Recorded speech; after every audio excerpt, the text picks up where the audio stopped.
বন্ধুরা এখন তো শীত পড়ে গেছে, তাই খুব অল্প উপকরণ দিয়ে তোমরা এই পায়েসটা বানিয়ে নিতে পারবে। খেতে অসাধারণ, সকালবেলায় তোমরা লুচির সঙ্গে খেতে পারো কিংবা রাতেও রুটির সঙ্গে একদম জমে যাবে। নমস্কার বন্ধুরা, আমি কাকুলি কিচেন হাউসে সবাইকে স্বাগত জানিয়ে প্রতিদিনকার মতো তোমাদের কাছে নতুন রেসিপি নিয়ে চলে এসেছি। তা আজকের রেসিপি আশা করি তোমাদের প্রতিদিনকার মতো ভালো লাগবে। আজকে আমি তোমাদের একটা দুর্দান্ত স্বাদের পায়েস বানিয়ে দেখাবো, খুব অল্প সময়ে অল্প উপকরণ দিয়ে, কিন্তু খুব সুস্বাদু। তোমরা প্রথম থেকে শেষ অবধি দেখতে থাকো, তোমরা আমার মতো বাড়িতে বানিয়ে নিতে পারবে। তাহলে চলো শুরু করা যাক। দেখো এখানে 500 গ্রাম মতো লিকুইড দুধ নিয়েছি। দুধটা কিন্তু আগে খুব ঘন করে আমি জাল করে নিয়েছি, যাতে তাড়াতাড়ি সুবিধা হয়। আর 500 গ্রাম দুধের জন্য এখানে আমি নিয়েছি 50 গ্রাম মতো চাল নিয়েছি। চালটা আগে ধুয়ে নেব, তোমাদের আগেই বলেছি খুব অল্প সময়ে অল্প খরচে আমি বানাবো। দেখো উনুনটা ধরিয়ে নিয়েছি, দিয়ে কড়াইটা আমি বসিয়ে দিলাম উনানে। একটু গরম করে নেব কড়াইটা। বন্ধুরা দেখো কড়াটা দেখে গরম করে নিয়েছি। আর এই পায়েসটা বানাতে আমি এখানে শুধু কিশমিশ নিয়েছি, এখানে 25 গ্রাম মতো কিশমিশ আছে। আর পায়েসটা আমি বানাবো খেজুর গুড় দিয়ে বানাবো। তাহলে চলো এই কিশমিশটা আমি আগে ঘিয়ে ভেজে নেব। দেখো এখানে হাফ চামচের একটু কম আমি ঘি নিয়ে নিচ্ছি। দেখো কিশমিশগুলো আমি পরিষ্কার করে ধুয়ে নিয়েছি, এবার ঘিটা আমি ভেজে নেব।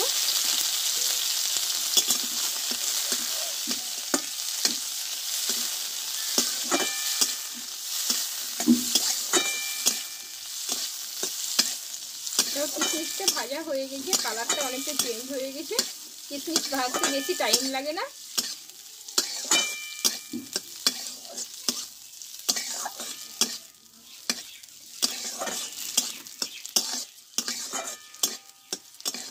এভাবে নামিয়ে নেব।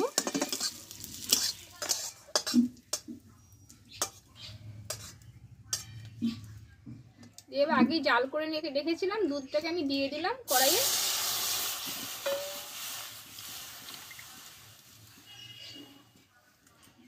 বাটিটা ধুয়ে আমি একটু দিয়ে দেবো জলটা। এবার জালটা আমি তবু 5 থেকে 6 মিনিট মতো একটু জাল করে নেব, ফুটিয়ে নেব।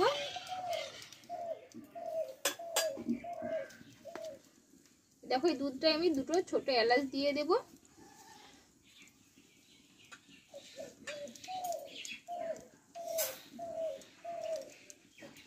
দেখো চালটাকে আমি ধুয়ে নিয়েছি, এবার জল থেকে আমি তুলে নেব।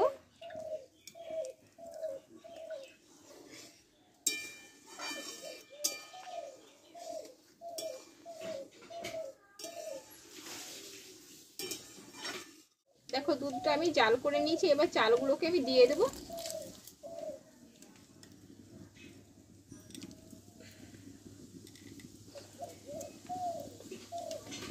দেখো চালটা আমি দিয়ে কিছুক্ষণ আমি চালটা একটু সেদ্ধ করে নেব।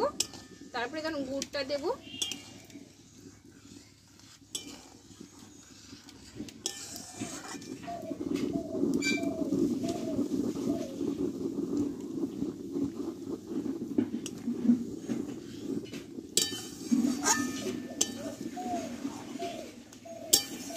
এদিকে বারবার এভাবে নেড়ে দিতে হবে, না হলে কি হবে, এটা লেগে যাবে, সর পড়ে যাবে। বারবার নাড়াচাড়া না করলে সরটা গায়ে লেগে যাবে।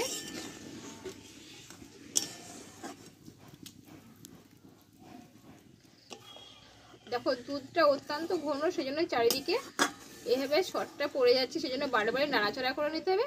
আর এদিকে দেখো চালটা অর্ধেকটা সিদ্ধ হয়ে গেছে। এবার আমি ঘিয়ে ভেজে রাখা কিশমিশগুলো আমি দিয়ে দেব। আর এখানে আমি 150 গ্রাম মতো গুড় নিয়েছি, গুড়টা দিয়ে দেব।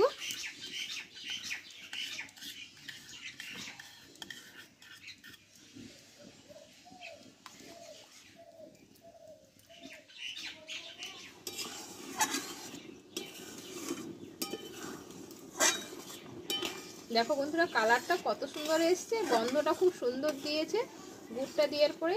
এখন তো শীত পড়ে গেছে, গুড়ের পায়েস আশা করি সবাই ভালোবাসে খেতে। দেখো পুরো আমার চালটা সিদ্ধ হয়ে গেছে।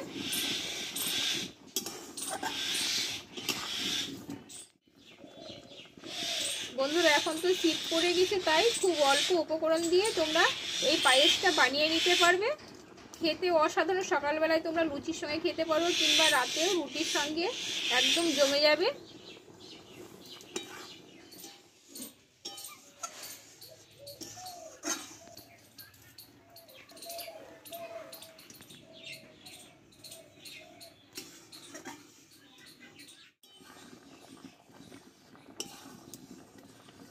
দেখো পায়েসের ঠিক ঘনত্বটা চলে এসেছে, এটা বসে যাবে, নামিয়ে নিব এবার। কিছুক্ষণের মধ্যে আমার পুরোপুরি রেডি হয়ে গেছে পায়েসটা।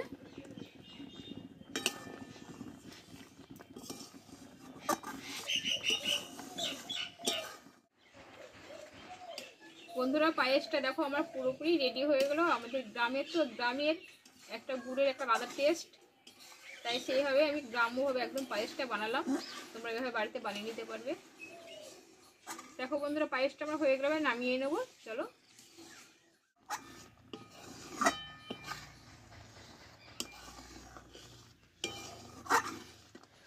দেখো পুরোপুরি একদম রেডি হয়ে গেছে।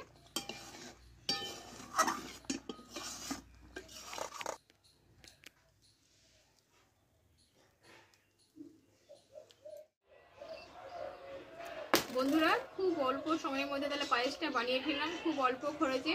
তা তোমরা বাড়িতে এভাবে ট্রাই করতে পারো। এখন তো শীত পড়ে গেছে, এখন গুড়ের পায়েস সবাই আমরা ভালোবাসি খেতে।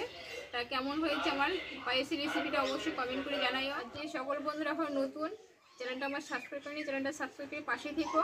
আবার পরের রেসিপি তোমাদের কাছে আসবো। তোমরা ভালো থেকো, সুস্থ থেকো, টাটা।